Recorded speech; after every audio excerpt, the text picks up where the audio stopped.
Hello and welcome along to the RTÉ Rugby podcast, the final podcast of this Autumn Nations series window. Ireland have their fourth and final game of the block this Saturday against Australia at the Aviva Stadium. That after a 52-17 win against Fiji last weekend. Bernard Jackman and Johnny Murphy are with me to look back and look forward. And Bernard, I suppose, to start with, just in broad terms, Ireland's win against Fiji. A much more ruthless performance than we have seen in the previous couple of games. Granted, the opposition were quite poor on the day. Yeah, Fiji were surprisingly poor, but I think Ireland had a much better shape to them. They look like an Andy Farrell coach team, and we've kind of seen that the longer players tend to spend in camp with Andy. The more that's, I suppose you could say that's how Ireland play, and that's what was very frustrating against Argentina after the first 25 minutes. We didn't really see that, and likewise against the All Blacks. So, it was pretty ruthless, and we could have scored even more tries. 3-4 passes that probably would have led to tries. But a very good set piece, and a lot of really good play off our set piece, which I think will please the coaches and puts in a good position now for what's a really exciting last game. And obviously, it's outside the window, but I'm glad we've got 4 games this November.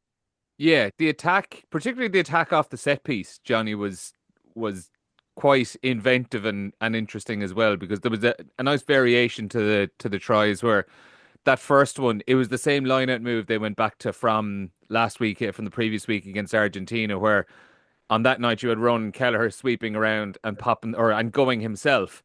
This time round you had Gus McCarthy sweeping around the outside and popping back into Caelan Doris. So that's obviously one they quite like at the moment. You had a nice little quirky little 5 meter tap and go move where Gus McCarthy, who we'll get onto a little bit later as well, McCarthy, Van der Fleer and Caelan Doris were all involved for Van der Fleer to score. You had a maul try in there. There was just a few nice little moves and a few nice little tricks and some nice little starter plays where they were kind of working through the playbook fairly well. Yeah, and it's great to see that kind of innovation, but also, they have a new attack coach. So, you're going to see little kind of add-ons and layering across a lot of their attack. The more that, Andrew is allowed to kind of move forward with them. And then, multiple options then, in terms of Australia, then if they run that same line out again, they've, 1, 2, 3 different options off that. So it makes it a lot harder to defend. I suppose they had a bit more time, and which allowed them to execute those plays. But it's nice to get that confidence to build into that and push forward with they haven't, Andrew hasn't completely changed the attack shape or anything like that, but there has been probably some add-ons in different areas, and obviously first phase attack now is something that he can put his own stamp on. So it's nice to see those. To see that layering in attack and those multiple options, which, as I said already, makes them a very hard team to defend when they do get that clean ball. Line out's so important. We've said that quite a lot. Bert says it all the time. The line out launches and how that allows Ireland get into their phase attack and kind of get into their flow is massive to them. So it's good to see that firing again. And part of that then, Bernard, as well, is like the maul looked a little bit better than it has in the last while. They scored a try directly from a maul, first time since round 3 of the Six Nations that had happened. They'd gone 6 games in a row without scoring one from it. But like, it might sound like a small little thing, but the stronger your maul is, the more respect an opposition have to give to it. And that obviously opens up the corridors elsewhere if you want to go off the top. So if you have a strong maul, it gives you options all around the pitch, not just in that area. Absolutely, and I'm fascinated to see. I haven't seen confirmed yet. Has Skelton gone back to La Rochelle, or is he allowed to stay? As far as I know, he's gone back. Yeah, he's gone back. Yeah, so that's a massive blow to the Wallabies' maul defence, and I think if you look back to the Wales Australia game and the Wales Australia games in the summer, Wales did serious damage to Australia with the maul as an attacking weapon. And they couldn't get any purchase out of it against Wales in the Principality a couple of weeks ago. And Joe Schmidt was asked about it. He said, you must have done a lot of work on your maul. And he said, well, yeah, we put Will Skelton in, and effectively it can often be as simple as that. Someone of his ability to destroy opposition mauls, and look, Leinster have seen that. So that's a big boost to Ireland that he's out. And I think also I spoke to some players and they worked a lot on it in Portugal in the pre-November camp. Worked hard at it. We didn't really see. We tried it against the All Blacks, but we couldn't get any go forward there. Tried a little bit against Argentina, but used more breakout plays. But just getting that confidence from getting it going forward, even if it's against Fiji, who aren't the best to defend it, I think would be huge. And it'll be an area where they'll want to really go after Australia because they're better defending the breakout plays than Fiji were. And you need to have a little bit more balance to your game. So if you can actually, get them to concentrate on and worry about your maul attack, it actually will open up space in the seam or down the blind side, like we saw for Kelleher a little bit later on. Yeah, certainly will. In the past, obviously we mentioned Fiji weren't up to scratch, but it was important that Ireland were fairly ruthless at the weekend and put a score up and got into for some good tries because in the past, Andy Farrell has made rafts of changes to teams week on week, for a game against a so-called weaker opposition, and the performance hasn't really been there. And you only have to go back to the Fiji game 2 years ago. I think they won 35-17 or thereabouts. And after the match, I remember being there at the time, Andy Farrell was not happy at all. He had a fair cut off his team in the press conference after the game. And you look back at the match day 23 that was out there, there are players in that group who have either haven't been given a chance since or have barely been given a chance since. But he was quite pleased on Saturday with what he saw, particularly from the players who had either come in for debuts or first starts, who we'll get to in a minute, but also someone like Craig Casey, for example, who came in and, kept that tempo up that Gibson Park had. Bundy Aki, who came back in and played like a man who was very, very unhappy he'd been left out the week previous against Argentina, or Jacob Stockdale, who, while he obviously left the game with a hamstring injury, which is an awful blow for him, he was having a cracking 50 minutes up to that point. Almost every player that came in and was given a chance, more or less took their opportunity. Yeah, and I think, when you make a lot of changes, it can create a bit of a clunky display in terms of partnerships and pairings. But you look at the back line and the amount of changes that they made, they look very sharp. And even with the changes that went on, and the injuries that forced, Murray on the wing and different things, they still got through their shape. They still played well. Only for probably something that they're going to be disappointed with is probably their passing in those wider channels for those. They had a couple of forward passes, but they still got through their shape and attacked really well, regardless of who was where, position wise, wherever they were. So that's I think that's probably a credit to the amount of time in camp that they're spending, within that, also the knowledge and the clarity that the players have, which kind of gives them that opportunity to play. But it was really, I felt it was seamless for the most part. There's obviously, a few work-ons that they're going to try and get right. But yeah, it was great to see. And I think, a big thing was, everyone was questioning whether they would give Casey a go, that you name checked him, his pace at the breakdown, the quality of that breakdown, allows Ireland very much gets into that flow around the corner and into their attack shape that creates those spaces in the 15-meter channel when they're kind of coming back to width. So yeah, all in all, it was that we didn't think last week talking he was going to make that amount of changes. And it was great to see it pay off and gives them a lot of security going forward, whatever about the Six Nations, but into, a Lions summer where they're going to be missing a lot of their frontliners. Yeah, and Bernard, as Johnny pointed out, it wasn't just changes from last week. There were changes in the game as well that they had to react to losing Jamie Osborne fairly early on. Kieran Frawley comes on and has a really good performance as well, which I'd say he was delighted with off the back of the New Zealand game. As Johnny said, you've Conor Murray playing 30 minutes on the wing. Gus McCarthy playing I know it was only the final 5 minutes, but playing the final 5 minutes in the back row and Caelan Doris out in the centre. There was plenty of disruption that they had to deal with during the game. Yeah, and it shows you how physical it was. And in fairness to the Fijians, part of their downfall was their desire to make massive hits, and that led to a lot of line breaks and a lot of poor discipline from Fiji, which Ireland obviously used to have more line-out opportunities and more launch and hurt them. So from a Fijian point of view, they made it so easy for Ireland. But how Ireland looked, even at the end, they were still in the Fijian half pressing and didn't look out of shape. It was funny, Murray pushing Casey out of the way to get a pass in a wide ruck at one stage. But look, it's all good, and all these things can happen. It can happen against Australia this weekend. You can have to dig deep. Well, sorry to interrupt. It did happen against Australia 2 years ago. Johnny Sexton pulls out the warm up, and Jack Crowley comes in to start. And Ross Byrne kicks an important goal later on, which kind of got him back on track for the Rugby World Cup. So, yeah, that's the reality of it. Like this will be the last opportunity for players to, I suppose, leave a memory or give an opinion to Simon and Farrell, etc. for the Six Nations, and for some of the players, the Lions tour, he won't be directly involved for the Six Nations, so they'll want to go out in a high. And I think this Australian team, I know their bubble got burst a little bit by the defeat to Scotland, but they're definitely on the right track and they're dangerous. And some of the stuff they put together against Scotland was quite decent. I think they obviously, Suolihi going off early, took a little bit from their attack. They didn't get the scrum dominance that they might have deserved, to be fair. I think the scrum was good. It's much improved.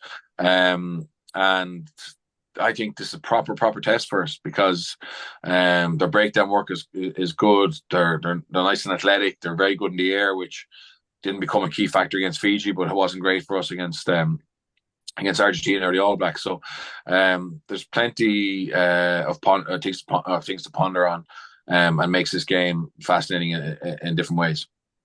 On some of the younger players then, Johnny, obviously you, on the pod last week, you were tipping Sam Prendergast to come in and get the start, and he did. And, 10, 15 minutes in, I'd say poor Sam was sitting on the sideline wondering, was he going to get a chance to get back out there? And, his yellow card stayed a yellow card after the bunker review, and I'd say he was a relieved man. And it probably did affect him for a few minutes afterwards because he had 2 kicks that went out on the full. But how impressed were you with the way that it wasn't a seamless first start for him, that he actually had that wobble in the first quarter of the match, and in fairness, pulled it out of the bag afterwards and was really, really impressive.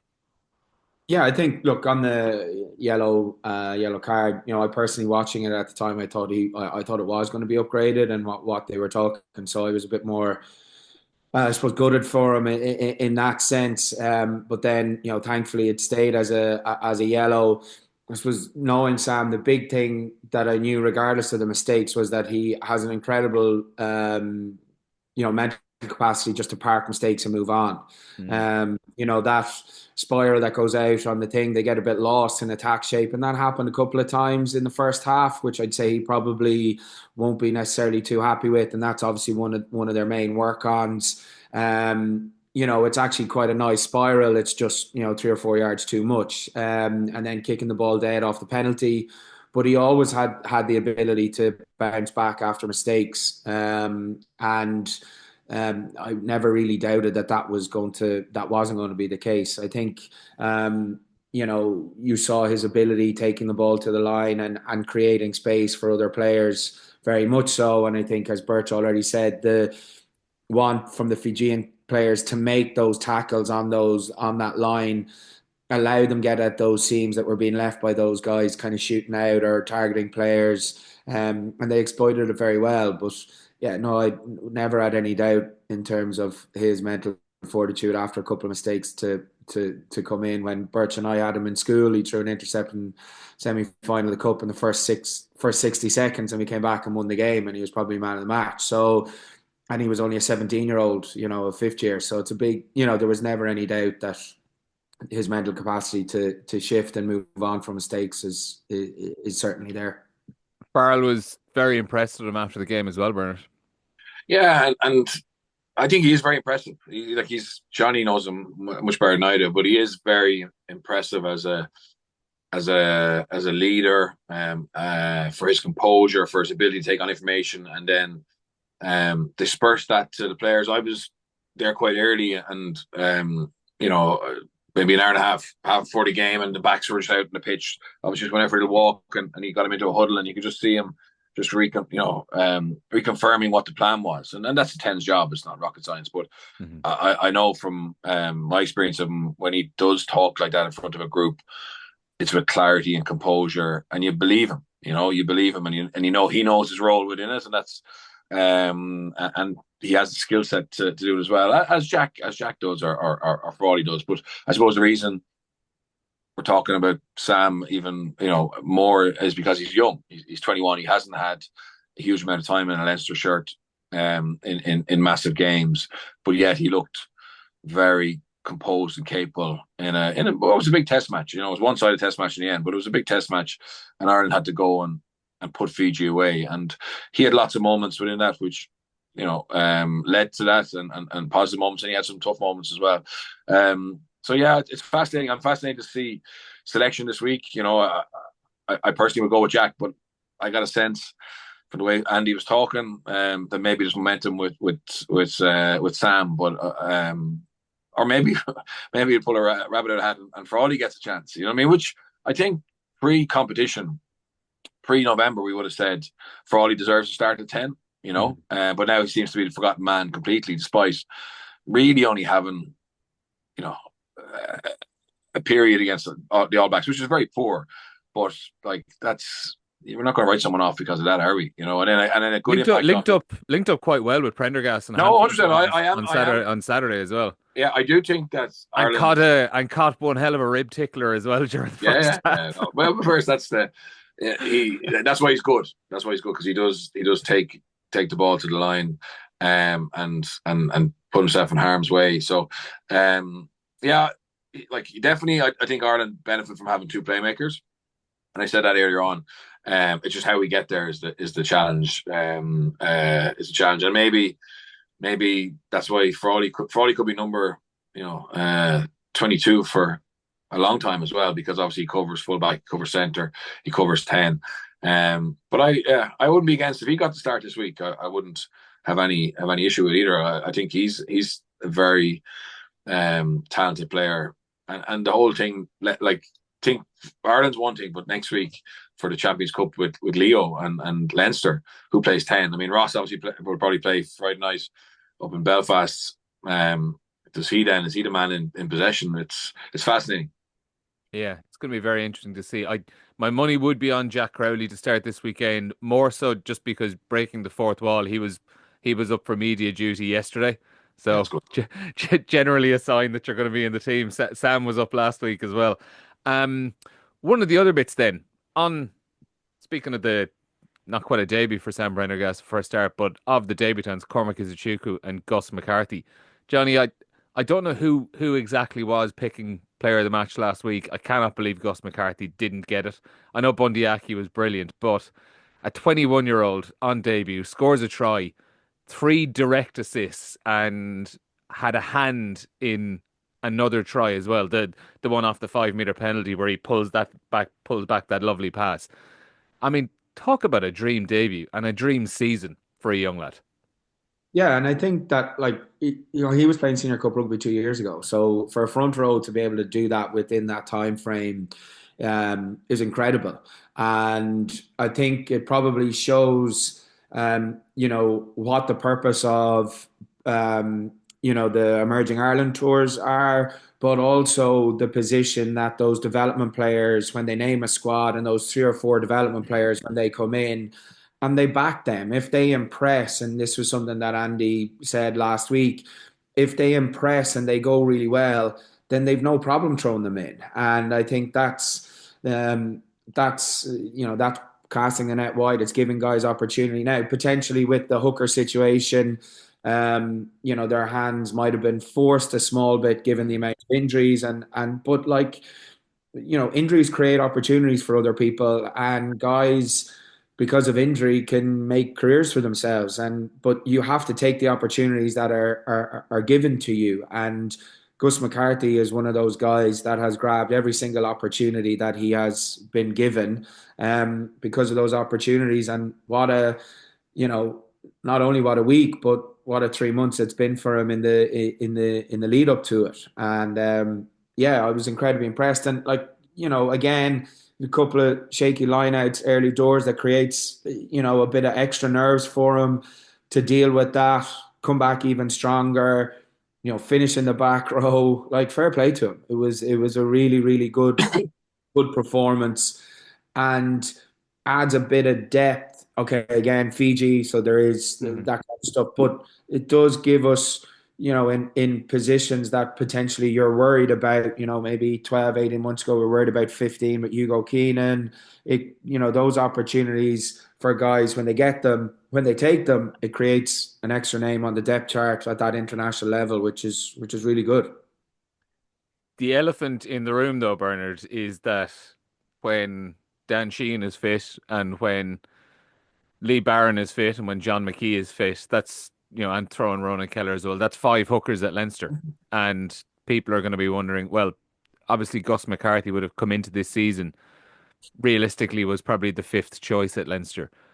Some people are saying, he should be moving to Munster, he should be moving to a different province or something like that. Not even specifically about Gus McCarthy, but it does highlight the backlog that's existing at Leinster. And ultimately as well, how it's a great example of how there could potentially be other excellent players out there who haven't got the opportunities because, as Johnny says, other players ahead of them haven't got injured. Yeah, and we have to hope we have to hope there's more Gus McCarthy's. We have to hope there's more Sam Prendergast. Just to talk, we have to have more Cormac Izuchuku because his pathway has been interesting as well. Someone in Ulster took a punt on him through the sevens program, and it's great. And like he's a player with so much potential, and I think it's great to see that Izuchuku. Realistically, it's only really the back end of last season where Richie gave him a run of games where we all kind of said, "Wow, this fella has a ceiling that's higher." We always knew he had talent. I mean, he's been spoken about for the last 4 or 5 years in Irish rugby circles as wait till you see this fella, is he arrived? But it's just taken a little bit of a while. So realistically, when you think Farrell has kind of fast tracked him, and probably ahead of Keane Prendergast, who had been waiting for that chance. Cormac jumped across him.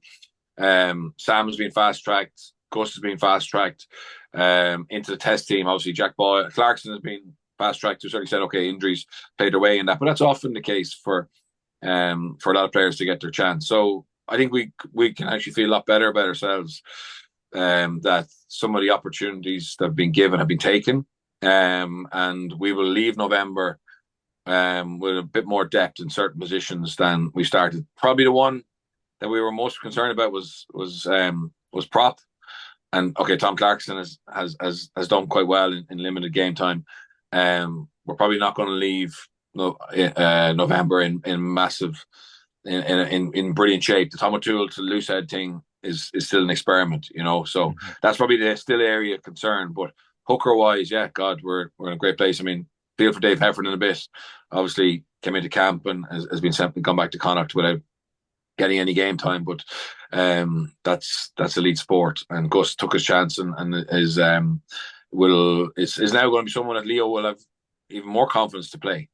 But Lee Barron and McKee, they're quite good as well. Exactly, yeah. Yeah, they're quite good as well. So Gus will really have to battle it out. And I think in a hooker position, that's fine. I don't necessarily believe at 10 you need to be battling for your position every week. But at hooker or in some of the other positions, yeah, there's no harm. So it's actually a really good thing. Does he win a second cap this weekend? Or does Rob Herring come in because it's a much bigger game? Do you want that bit of experience off the bench? How are you leaning there?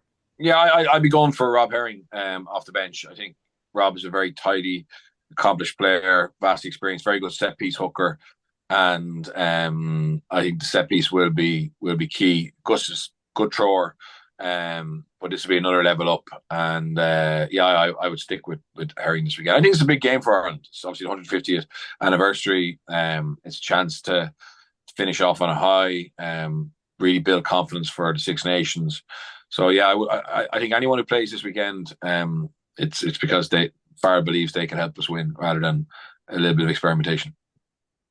Someone else then as well, who we've spoken about a couple of times. I think for the most part, Johnny, we thought he was going to be breaking the the caps record last week against Fiji, but he was given the week off. I think we're all kind of assuming Cian Healy's going to have some involvement in this weekend's game. It'll be a 134th Irish cap for him, um, to officially move him out beyond Brian O'Driscoll's record, which he equalled against Argentina. Like, I think we've spoken loads in the last year or so when he's broken records, Bernard as well, around, like, what he did when he was a young player and such an excellent player. But I mean, like, Johnny, when you look back over his career, to play 134 times in Test rugby, just it comes across as just a remarkable achievement, isn't it? Yeah, it's incredible for a front row, said it before, for a front row to have that longevity to be able to do it for, nearly 20 years at the top level is incredible. And he's been there for so many big days. From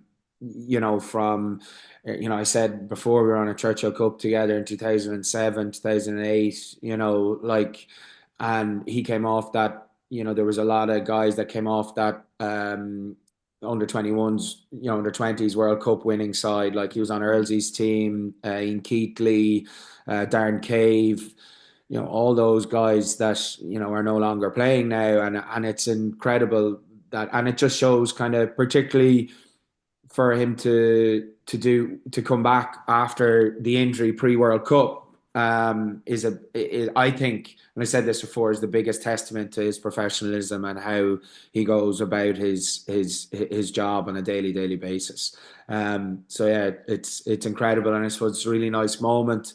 It will be a really nice moment for him and his family, doing it on the 150th anniversary. It's a special day, so maybe Farrell had that kind of planned in the back of his mind throughout the whole thing. So yeah, just absolutely insane and incredible.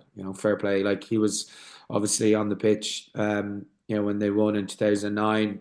Fortunately, Birch was there. I was on the losing side, but yeah, like, it's incredible. It's incredible. And obviously, as Johnny said, like, it's the 150th anniversary game for the RFU this weekend, but the fact that it's against Australia as well, Bernard, it would be a lovely bit of symmetry given the fact that he made his debut against Australia 15 years ago. Yeah, and I thought last week that Farrell might let him be captain of the team against Fiji and have it, but I think he held him back because of the symmetry of it, and I think that Farrell is very focused on kind of rituals and special mementos, special occasions, and marking those properly. So I think that's why he probably didn't get it last week, because he wants to get it this week. And yeah, for a huge week for him, and the squad will. He's very popular. He's highly respected by opposition. He doesn't sledge, or he just does his job. So there's never been any beef with Cian Healy, either with his own teammates or opposition teammates, and that's hard when you're playing a position as confrontational as prop, and you played against the same opponents for so many times. But it's testament to the kind of person he is as well. So huge week for him. We'd imagine all going well, and I'm sure the players will want to mark it for him with a win. Quickly on a couple of other selections then this week, would you be expecting to go back to the second/back row we've seen in previous weeks, with Ryan and Joe McCarthy in the second row and Tadhg Beirne at 6? Yeah, obviously, Baird is out, so yeah, I prefer Beirne as a lock, to be honest. I actually wouldn't be against Izuchuku getting another run there, but obviously then you would that be your heart selection over your head? No, yeah, that's my heart. Yeah. No, yeah, just to really see him, and the physicality and an out and out back rower. I think Tadhg is a world class second row. But I think the head wise, I think he will go back to that. Yeah, he'll go back to McCarthy, Ryan, Beirne, Conan, Beirne, Van der Fleer, and Doris. But obviously with Conan's injury, we're a little bit limited in terms of other options. Peter on the bench probably. And yeah, it's I'd say that's how we go. But I wouldn't be against Izuchuku getting another. Just having a look at him, even though I said it should be a team to win. I think he can help us win as well. Johnny, he gives a bit of a a bit of X factor in that sixth position in terms of his, in those wider channels. He's of the same mold as Baird, and it was probably something we were missing against New Zealand when, the game fell in the melting pot after, 10, 15 minutes after half time. And, I think six having that, not that Tig is not, dynamic in the wider channels. I just think he has a skill set with his background that is very similar to Baird's, and he just gives you pace and power in those wider channels that, and finishing ability, for a big guy. Just I'd love to see him at six and give it a go. Don't think it'll happen, but I would love to see it. The really difficult question then is, what are the two starting centres this weekend? Because you could pick any two of Bundy Aki, Gary Ringrose, Robbie Henshaw, Stuart McCluskey, and even throw Kieran Frawley into that mix as well. And I think you've got a pretty decent midfield. Yeah, I think it's really tight there, really tight. Does he revert back to Aki in the sense that he was his first choice during the World Cup, and that, but then that this pairing has a lot of impact in the bench then as well. So it, if Crowley, as you say, is doing media, so likelihood he's going to start. Then if Robbie is on the bench, you're probably more than likely going to have Frawley on the bench because of his cover within the backfield at 15. Or then if it's Sam's on the bench, then Crowley's going to be covering 15, which, is a bit more changes. So it's a big decision, and has does Aki only start? If he only starts, is he going to be on the bench? Maybe not, because at least Robbie could potentially, in a worst case, cover 15. So it's really, really tight. And I think their decision on the bench is probably going to have an impact on that because of what they would need to look at in terms of their combinations last 15, 20, 25 minutes. So that's the call. That's the last jig. That's the last piece that will actually fill in. It's the piece that's going to fill in all around. So it's really, really tight. If you wanted to look at potentially what they ended with Frawley adding kind of something from the backfield, then you probably might have Henshaw to start, as he has moved. But it's an intriguing selection. But I think they might fall on Aki, as he potentially was their first choice coming into it, and with a performance after last week maybe. But it's very, very, very tight, and whichever way they go, you'll completely understand. Birch, what way are you leaning? I'd go Robbie and Bundy. I'd go Robbie and Bundy with Gary and Frawley on the bench. With Casey on the bench as well. That'll be my three back subs. Yeah, I think Casey probably has played himself onto the bench. I thought he was really good. I thought he was class. Yeah, he's another one who could be man of the match, to be fair. Yeah. So I would go with Casey, yeah. And that actually was quite pleasing for him as well, given how that game in South Africa went, where he was having an excellent match up until the second half, and obviously got that concussion, which ruled him out of the second half, or of the second test. On Australia then, obviously so much, Bernard, of this week and the discussion this week has been around Joe Schmidt coming back to Ireland. And I know Ireland played him at the World Cup last year when he was with New Zealand, and the year previous on the tour, but this is his first time bringing a team back to Dublin, which kind of feels significant. Can you talk a little bit about his legacy in Irish rugby? Because I do feel it's something that has probably got lost a little bit, just given the way the Rugby World Cup ended in 2019. Yeah, I think Joe changed Irish rugby in a significant way. Obviously, just go back to the start of it. So Leinster had kind of broken through to a certain extent in 2009, didn't follow up on it in 2010. And then Joe came in from Claremont, where he was assistant coach. So it was an amazing recruit, I think, by Guy Easterby and Leinster to see that potentially had to be a head coach, because obviously he'd worked under Vern Cotter. He came into a Leinster team and he added another layer of ambition in terms of how they wanted to play. Like Czechia wanted to play, but we saw a level of detail and accuracy from Joe Schmidt teams in Leinster, which was another step forward. He doubled down on the cultural piece of it, and then obviously got a chance to coach in Ireland. And then I'll tell you how good he was. And this blows me away, is that he effectively kind of made it very hard for other provincial coaches to satisfy their players' demand for detail and knowledge, because he was so good.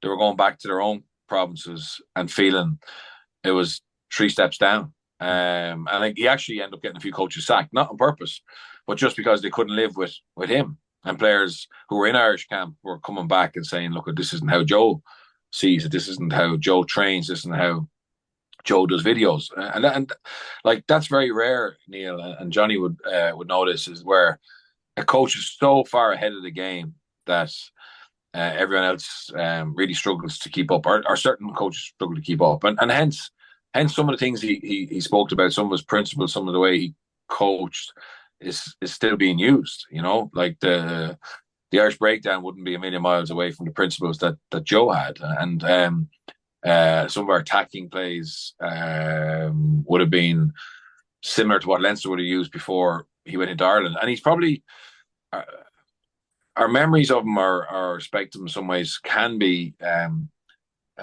damaged by the way it ended, and the type of rugby Ireland played, kind of to get success first of all, but then as we went into that Japan World Cup.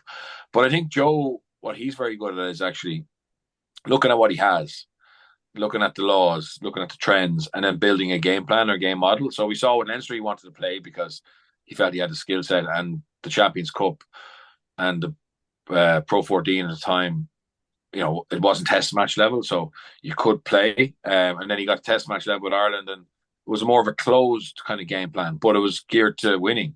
And we did win a lot. And then obviously went over the top. And then obviously, you know, the review of the World Cup in Japan, there was certain players who felt the camp was nearly overbearing in terms of the level of detail. And that probably, I suppose, damaged his reputation to a certain extent. But I think if you speak to even the players who felt that camp was maybe too tough or too intense, they also, I've never heard anyone say he doesn't know the game better than most people. They're nearly better than anybody, in fairness. And even the All Blacks, the players who maybe looked down on him a little bit and didn't raise his achievements because he hadn't been a big name player, he hadn't been a big name coach in New Zealand before he went to France.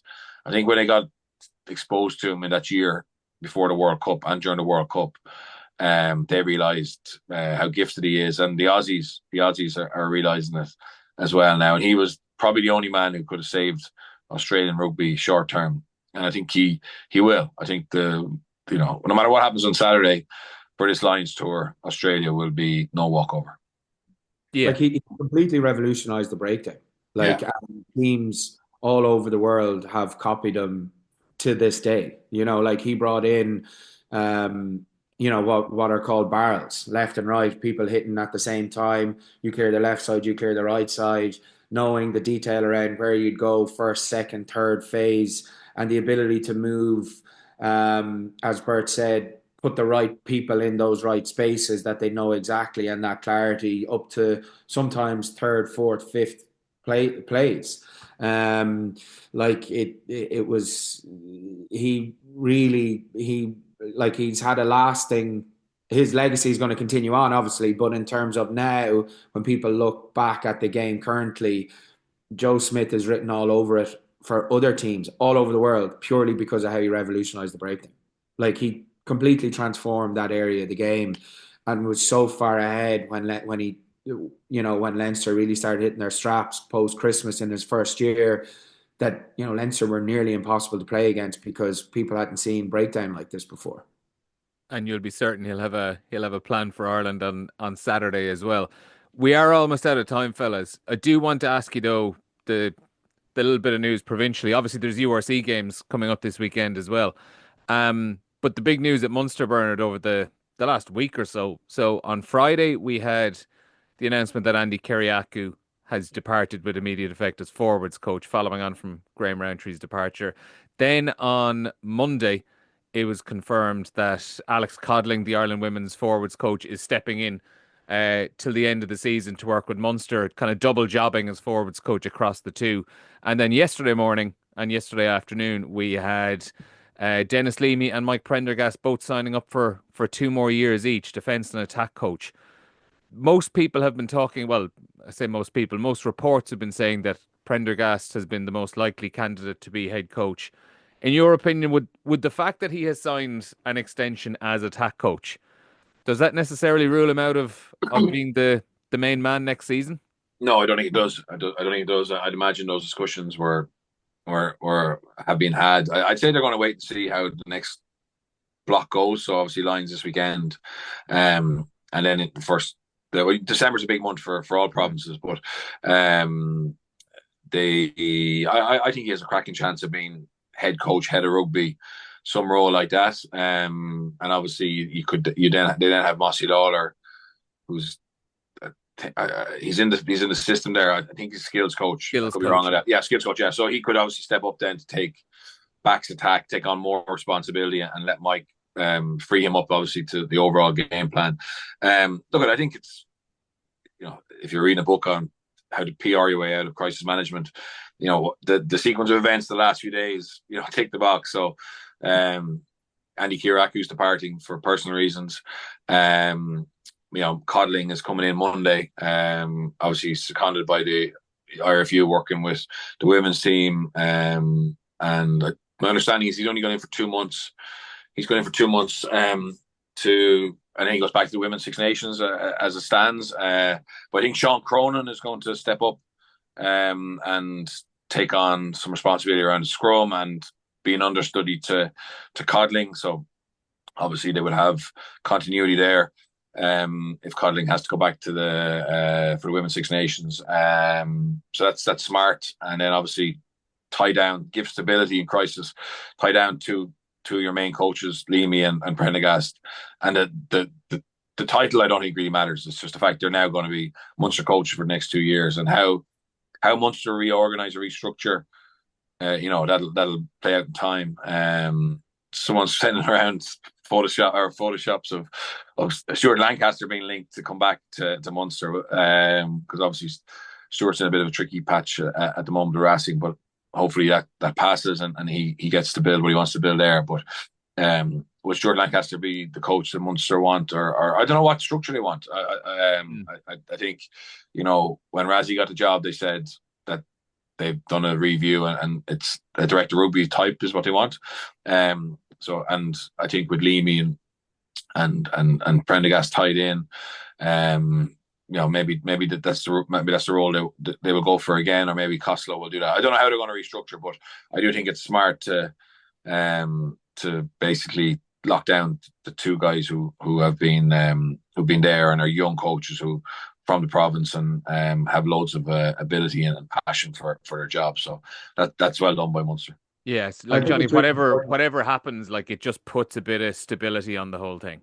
Yeah, exactly. But I think it's really important, as Bert said, that they decide on what model they want and that they stick to that. So whatever recruitment process is going on behind closed doors, that if it's either a head coach or director of rugby or whatever it is, they need to have that. If it's going to be Prendy as head coach, they bring in Sumner Eat, and then Ian Costello as kind of director of rugby operations, if you want, for a different title, or whether it's a Rassie style DOR, like if it's going to be, potentially like someone like Stewart, or is Felix that, or is Birch that DOR given his, it's someone, they have to decide what that is and then do that and leave that play out. But that's really important. And I don't think, I think with everything that's gone on, have they settled on that model? So it's just important but it's great for to have that clarity for players, for everyone within the pathway, to have two excellent coaches signed up who are innovative, would be up to date with absolutely everything, and that can really make a change. And have already made a massive change to how they play and how they can play. So from a past player's perspective, it's brilliant to see that. They just need to decide on what it is and how that's going to work, and try and get that in place sooner rather than later. Yeah, but Yeah. just on that, Johnny, I agree with you, but I don't think it's they should rush into it.